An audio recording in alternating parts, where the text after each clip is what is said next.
Hiya. I'd like to talk about the Confutatis by Mozart from his Requiem. It's been done, I know, and I'm not going to include everything you could say about that piece, obviously, because there is so much to say and so many people have covered it. I personally love to discuss about things I'm passionate about, and this is definitely one of them.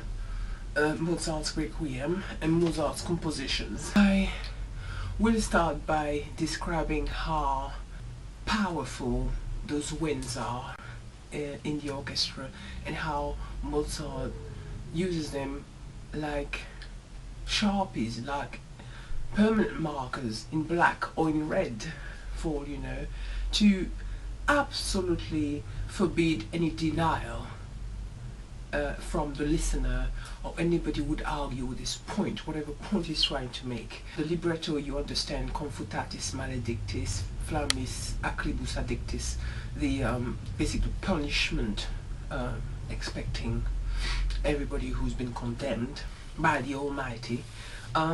Whenever you represent the Almighty in your music and you sustain the Almighty's points in your music, it is really de rigueur to add extra oomph and really, you really are taking a spot which is a bit like a Top Gear presenter, whom I'm not gonna name. You really are putting yourself in a driving seat, really putting a lot of power in every single engine that you've got. And now Mozart is really pushing a lot of brass in people's face. In case you didn't understand that it's a no and it's a strong, forbidding judgment. And nobody can really come in and say, oh, what about me, what about what I think. Every three Confutatis, Maledictis, every three syllables, it's got some strong brass damaging every carpet or every single paper, anything that you want to put in the way of this marching band. And the marching band thing is very much a pattern in the regularity of the composition, I think. Even though it's so jagged and so aggressive, it's actually quite a regular pattern, and it means also simplistic in the mind of the listener. It's easily digested. There's no doubt about what's being pronounced here. So that simple pattern has its advantages also in terms of argument. This assertiveness and, as I explained, the aggression in the accents and the brass in the orchestra really predominate the whole thing. But what I like to talk about also is I find it quite jazzy.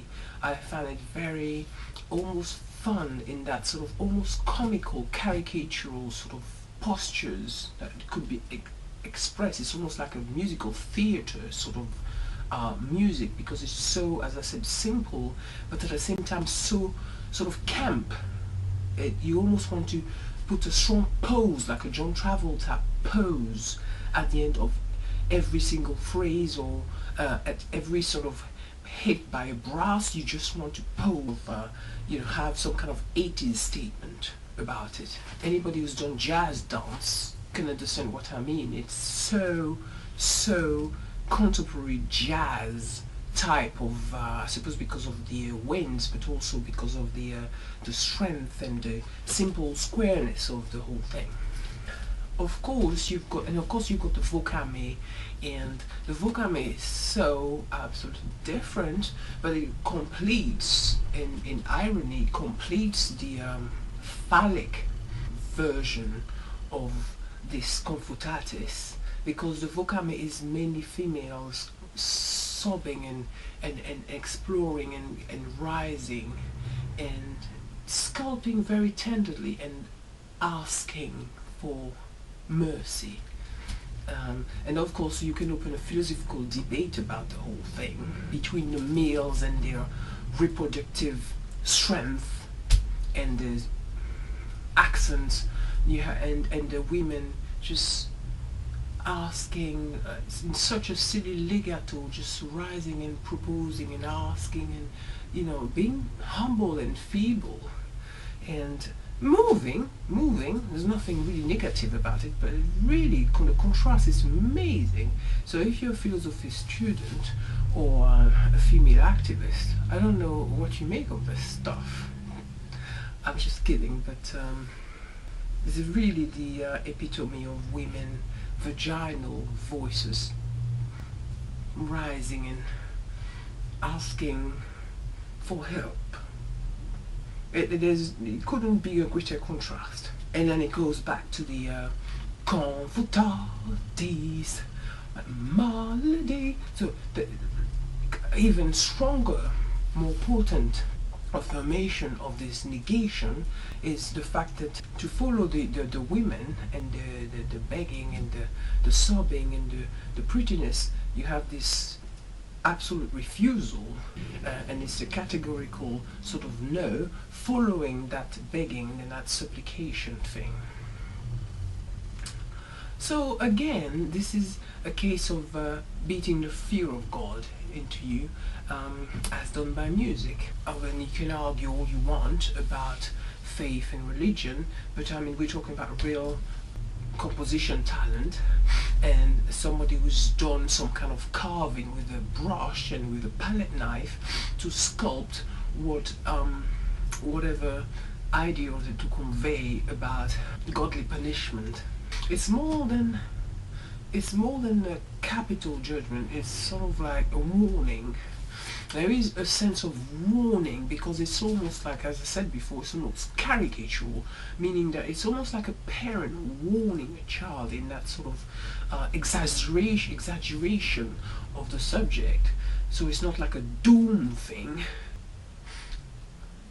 Yeah, it's almost like a cartoon sort of, with the speed, Confutatis, Maledictis, Confutatis. So you're almost watching a western sort of movie with the Indians being chased and all that stuff, or a cartoon, so that the speed and the action is just all over the place, and but it at the same time very linear and very simple, sort of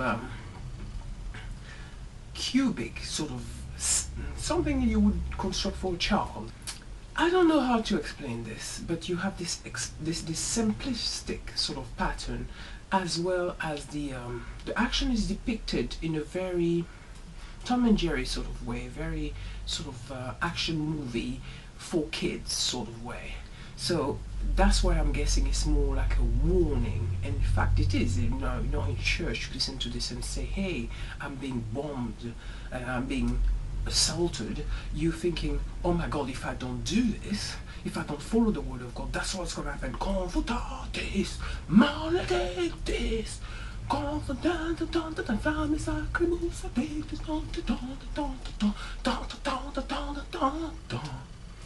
it is really quite caricatural, and therefore can't be too dangerous for now, if that makes sense. There is a pending fate there, from what I understand. And of course my observations are not exactly very academic, but I like to relate to those characters, and I think everybody should do the same, really. Anyway, thank you for watching, and keep watching if you want. My website is midnightnotebook.com. I usually put up videos on my Tumblr, which is midnightnotebook.tumblr.com, and because I can't put all the videos on my website. If you want to carry on listening to my videos, you can also subscribe. My name is Confutatis, and I hope I haven't been boring you with this. And right back at ya.